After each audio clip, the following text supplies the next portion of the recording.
What would you do if two grieving children hadn't spoken, smiled, or even slept in weeks, and no one could reach them, until a new nanny did something no one expected? Welcome to Twilight Tales, where stories aren't just told, they're felt. If you're visiting for the first time, make sure to like, share, and subscribe because every week, we bring you powerful stories that touch hearts and challenge expectations. Let me ask you something. Can one moment of kindness truly break through unbearable grief? Can the presence of a stranger, someone the world underestimates, be the key to healing what no doctor or dollar could fix? Today's story is about a grieving millionaire father, Ethan Cole, and his young twins, children so emotionally shattered by the sudden loss of their mother that they became silent, restless shadows of themselves. After months of sleepless nights and professional failures, Ethan hires a nanny who is unlike anyone else, a soft-spoken black woman named Zara. From the moment she walks into their cold, echoing mansion, whispers begin. She doesn't fit the image. She doesn't come from money. She doesn't even have the elite certifications others flaunted. But what Zara brings with her can't be learned in textbooks. It's something deeper. In a single night, something unthinkable happens.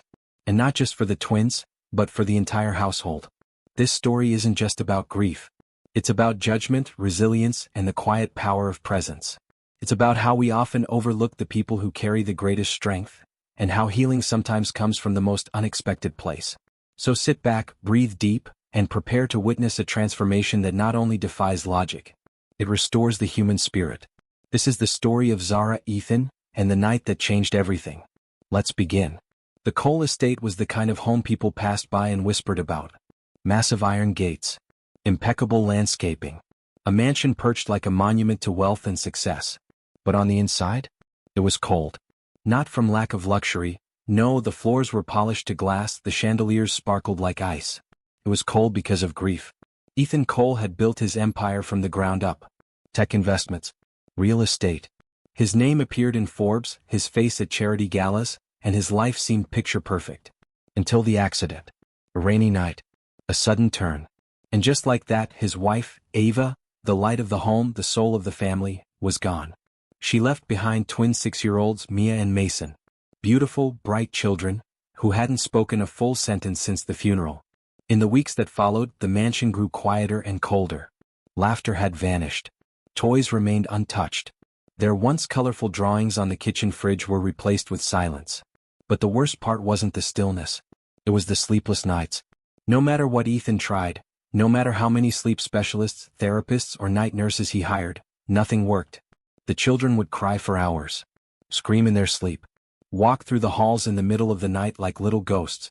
Their eyes, once full of wonder, were now haunted. Ethan, in his desperation, stopped sleeping too. He spent most nights in his study watching the security monitors, sipping whiskey he didn't even taste. Every time he saw his children tossing in their beds, he felt the sharp edge of guilt pierce him. He blamed himself. For not being there. For not knowing how to fix this. For being a man who could build a billion-dollar company, but couldn't bring peace to the hearts of his own children. The household staff whispered behind closed doors. Some said the twins were broken. Some said Ethan had lost his mind. And one by one, every nanny, counselor, and expert he brought in left, some in tears, others shaking their heads. Until one rainy Tuesday morning when the agency sent over someone unexpected. She walked through the front doors without fanfare. No designer bag. No fancy resume. Just a calm presence, steady eyes, and a quiet confidence that didn't ask for permission to exist. Her name was Miss Zara. And though no one knew it yet, the moment she stepped foot in that house, everything began to change. She arrived without noise. No luxury car, no entourage, no overly cheerful voice trying to impress. Just a worn leather satchel over her shoulder, soft-soled shoes that didn't echo on the marble floor, and a calmness in her step that made the mansion itself pause. Miss Zara. Ethan didn't come downstairs to greet her. He had left instructions for the housekeeper to handle it. After all, this was the 6th nanny in 3 months, and he had no hope that she'd last any longer than the others. But even the housekeeper hesitated as she opened the front door. Zara didn't look like what they were expecting.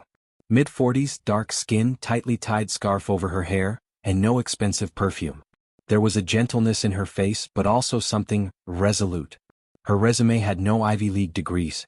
No former experience with celebrities or elite families. Just a long list of homes, many poor, some broken, where she'd cared for children most people had already given up on. The housekeeper gave her a once-over, then pursed her lips. "You know this is a very demanding position, right?" Zara just smiled and replied softly, "I'm here for the children." The butler offered to show her around, but Zara politely declined the full tour. "I'll learn the house in time," she said. "Right now, I'd like to meet Mia and Mason." The staff exchanged skeptical glances. They had seen this before, confident newcomers thinking they could fix the unfixable. But when Zara walked into the twins' room, she didn't speak. She simply knelt down, eyes level with theirs. Mia clutched her stuffed rabbit tighter. Mason stared blankly at the floor. Zara didn't push. She didn't try to coax or joke or distract. She just sat there, quietly, breathing with them, matching their silence like it was a language she already knew. Minutes passed. Mason glanced at her once. Mia blinked and turned away. Nothing more. But Zara's eyes never left theirs, soft, patient, understanding. Later that evening, when Ethan finally looked at the nanny cam footage, he frowned. "She didn't do anything," he muttered. "She didn't have to," the head housekeeper murmured from the doorway. They looked at her. It wasn't much. But for the first time in weeks, someone had entered that room, and the twins had acknowledged it. It wasn't progress anyone could write in a report. But it was the first ripple in still water. And in homes full of grief, ripples are where the healing begins. The whispers started almost immediately. "She doesn't even speak with polish." Where did they find her, a church basement? Did Mr. Cole even check her background? Miss Zara wasn't blind to the murmurs. The house staff, used to nannies with European accents, high heels and designer bags, didn't quite know what to make of her. She wore flat shoes, carried her own lunch in tin containers. And when she greeted them with warmth, she was often met with polite indifference or cool silence. It wasn't just classism. It was something deeper. Something more familiar. She felt it in the way some staff moved aside just a little too late when she passed. The way the butler emphasized her lack of formal education when speaking with others. The way people would speak over her, until she slowly made them listen, not with her voice, but with her presence. And then there was Ethan Cole. Still wrapped in grief. Still distant. Still buried behind paperwork and phone calls. He barely looked at her the first few days. Gave instructions through intermediaries. To him, she was another name on a list. One that would probably leave within the week like all the others. But Zara didn't come to prove herself to the staff. She came for Mia and Mason. And every day she showed up, gently, patiently. She never forced words. Never asked for hugs. She simply sat on the floor with them during playtime, laid out soft blankets during story hour, and began to mirror their silence with quiet, soothing gestures of her own. Sometimes she would just hum. Old songs. No lyrics. Just low, comforting melodies passed down through her grandmother's voice. The twins still didn't talk. But they started sitting closer. Mason would reach for a toy and slide it toward her. Mia would occasionally lay her head on Zara's knee during nap time. No one spoke of it aloud, but even the staff began noticing the small shift in energy. Of course, not everyone was pleased. One evening, a senior maid whispered, "She's just lucky. Wait till the children get bored." But Zara wasn't relying on luck. She was speaking a language the twins hadn't heard in weeks: unconditional presence. A presence that didn't demand healing or rush their grief, or try to fill the silence with noise. She simply existed with them fully, patiently. And in their world, where everything had felt loud and terrifying since their mother's death, Zara's stillness was a kind of sanctuary. Even if no one else could see it, the twins could feel it. It happened on a Thursday. A thunderstorm rolled over the hills like a warning. The power flickered once, then steadied. Rain lashed against the windows. The mansion, already quiet by habit, now felt wrapped in tension. Ethan was in his study as always. He hadn't seen his children since breakfast. The twins had refused to eat. Zara, as usual, hadn't pushed them. She had simply sat with them at the kitchen table, humming softly while they picked at toast and stared out the window. By nightfall, the thunder had grown louder. It was around 2 a.m. when the housekeeper, startled by a loud thud, found Mia curled on the hallway floor, sobbing uncontrollably. Mason was behind her, clutching his stuffed turtle, wide-eyed and trembling. The night staff froze. "No one move," the butler whispered. "Go get Miss Zara." Zara was already coming down the stairs, barefoot, calm, alert. She didn't ask questions. She didn't panic. She just knelt beside Mia, placed a hand on her back, and whispered something so softly that no one could hear it. Then she stood up, took both twins by the hand and led them back to their room.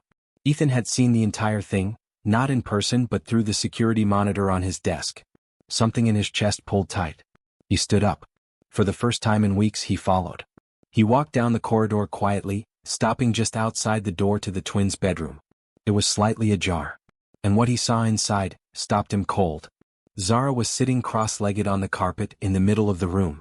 Mia was curled in her lap. Mason leaned against her shoulder. Both were still crying, but softly now. No longer frantic. Their breathing began to slow. Then Zara began to hum. Not a lullaby in English. It was something older. Something foreign, melodic, and haunting. A cradle song passed down from generations. The kind meant not to entertain but to carry pain away. Ethan watched in disbelief as his children, the same ones who hadn't slept without medication or tears in over a month, began to calm. Mia's breathing deepened. Her tiny fingers clutched Zara's scarf. Mason's head dropped gently against her arm. And then, silence. Peaceful. Oh, sacred. They were asleep. For the first time since Ava died. Ethan stood in the hallway motionless, torn between awe and shame. It wasn't the doctor from Switzerland. It wasn't the expensive therapist from New York. It wasn't the tech he had invested in or the countless nannies with glossy resumes. It was her. A woman who sat in silence. A woman they had all underestimated. Zara looked up at that moment, eyes meeting his through the crack in the door. She didn't flinch. Didn't speak. She just nodded once, gently, and returned her gaze to the sleeping twins. And in that moment, for the first time in months, Ethan felt still inside too. He closed the door quietly and walked back down the hallway. Not to escape this time, but to breathe. Something had shifted. Something had finally changed.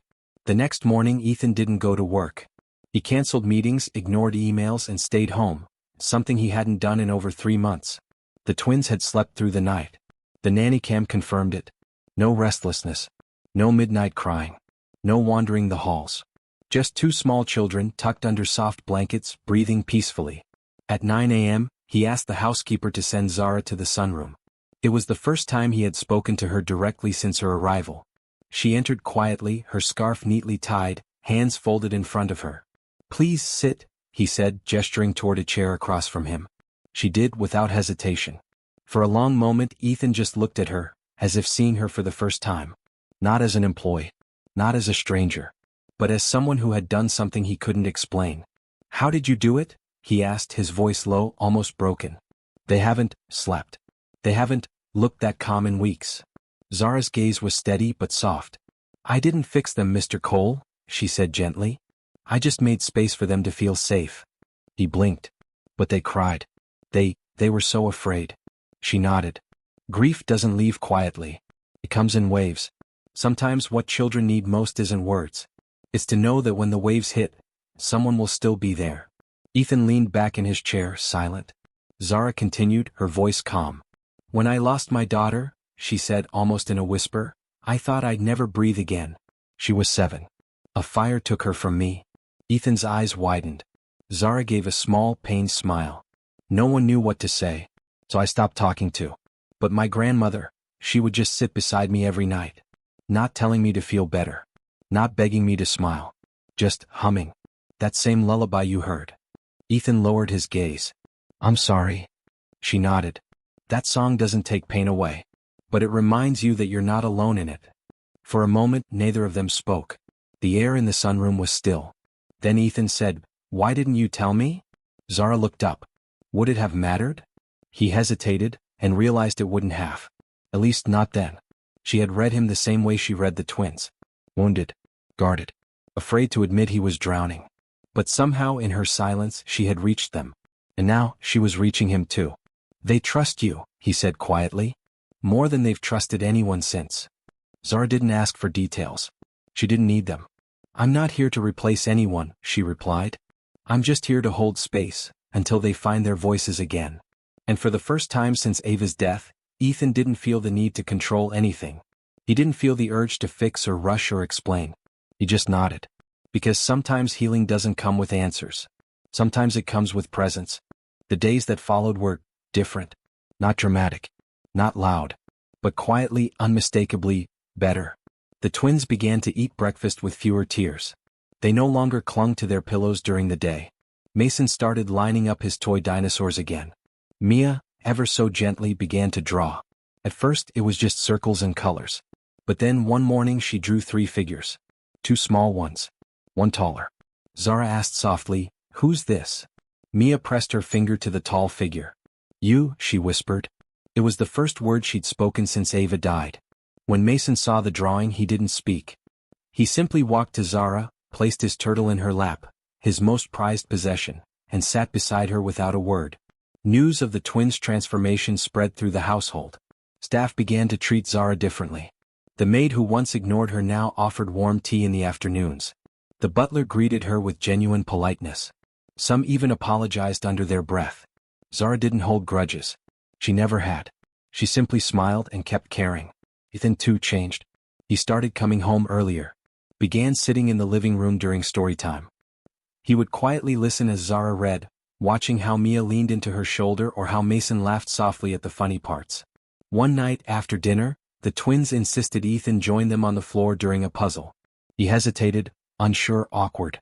But Zara simply patted the rug beside them and said, "Come on. They want their dad." That night they completed the puzzle together. And for the first time in months they all laughed. Zara's presence didn't just heal the children. It softened Ethan. He started speaking of Ava again, not with bitterness but with warmth. He told bedtime stories about their mother's kindness, her singing voice, her favorite desserts. And the children listened, wide-eyed, curious, and no longer afraid of the memories. Even the mansion felt different. Rooms once kept closed were opened again. Flowers reappeared in vases. Music played softly in the kitchen during breakfast. One evening Ethan found a drawing on the fridge. Mia had posted it herself. It was another family sketch. But this time there were 4 figures. One was labeled Daddy. 2 were Mia and Mason. And beside them, Zara. He stood there for a long moment, staring. Not with confusion. Not with disbelief. But with peace. Because the house was no longer a mausoleum filled with silence. It was becoming a home again. And at the center of it, quietly, gracefully, was Zara. The 1-year anniversary of Ava's death came quietly. No press. No guests. Just gray skies, a light drizzle, and a house full of cautious stillness. The staff kept their voices low. Ethan spent most of the morning in his study. And the twins, now more expressive but still learning how to process emotion, stayed unusually close to Zara that day, holding her hands, resting on her lap, occasionally glancing at the framed photo of their mother by the fireplace. Zara didn't try to distract them from the grief. Instead, she let them feel it, gently, tenderly, while staying by their side like a steady flame that wouldn't flicker no matter how strong the winds of sadness blew. As evening approached, Ethan sat alone in the dining room. His untouched coffee had gone cold. He was lost in thought when he heard the sound of soft feet running. Then, singing. Faint, unsteady but real. He stood. From the hallway came the melody, that same ancient lullaby. Only this time it wasn't Zara humming. It was Mia and Mason. Their voices were small, off-key, and full of emotion. They entered the room holding a tray, a small plate of toast, a cup of tea, and a single white flower from the garden. Behind them, Zara followed, her eyes glassy with emotion, but her smile warm and proud. "We made it for her," Mason said quietly. "And for you," Mia added. "Because she used to make you tea, right?" Ethan's lips parted, but no words came. His hands trembled slightly as he reached for the tray.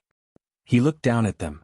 His children who had been locked in a prison of silence for nearly a year, and saw them present, awake, loving.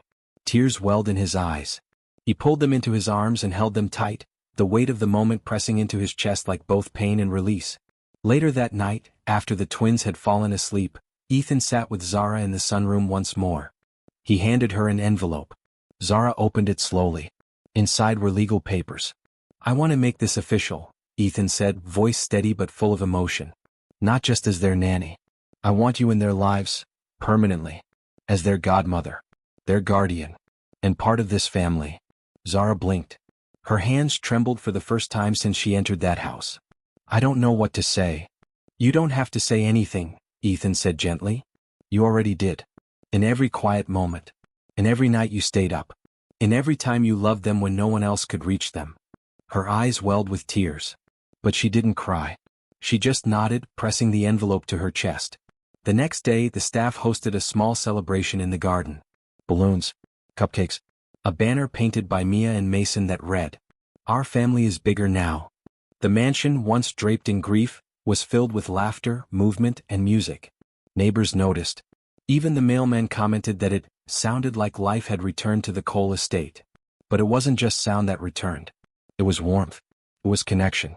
It was the kind of love that can't be bought, taught, or planned. It's the kind of love that walks in quietly and changes everything. Zara had not only brought peace to the children, she brought belonging, for them, for Ethan, and maybe even for herself. Sometimes the most powerful changes in life don't arrive with thunder or fanfare. Sometimes they come quietly, in the form of a woman with soft eyes, steady hands, and a lullaby from another time. Zara wasn't what anyone expected. She didn't come with polished credentials or flashy charm. She came with patience, presence, and the ability to sit in someone's pain without trying to erase it. And that was exactly what the Cole family needed. She didn't just help two grieving children sleep. She helped them feel safe enough to wake up, to life, to love, and to possibility. She helped a shattered father stop running from his guilt and start rebuilding a home. And in doing so, she reminded everyone around her, including us, of something so simple yet so powerful. You don't have to be loud to be unforgettable. You don't need money, status, or fame to change someone's world. Sometimes what people need most is someone who stays. So now let me ask you, Purple Circle, have you ever met someone like Zara? Someone who didn't need to speak much to make a difference? Purple Circle, have you ever been that person for someone else? Let us know in the comments. Your story might inspire someone who needs it right now. And if this story touched your heart, moved you, or reminded you of the quiet power of love, backhand index pointing right, don't forget to like, share, and subscribe to Twilight Tales, where we bring stories that heal, uplift, and remind you that even in the darkest moments, light can still find a way in. Until next time, stay kind, stay present, and never underestimate the power of a gentle soul.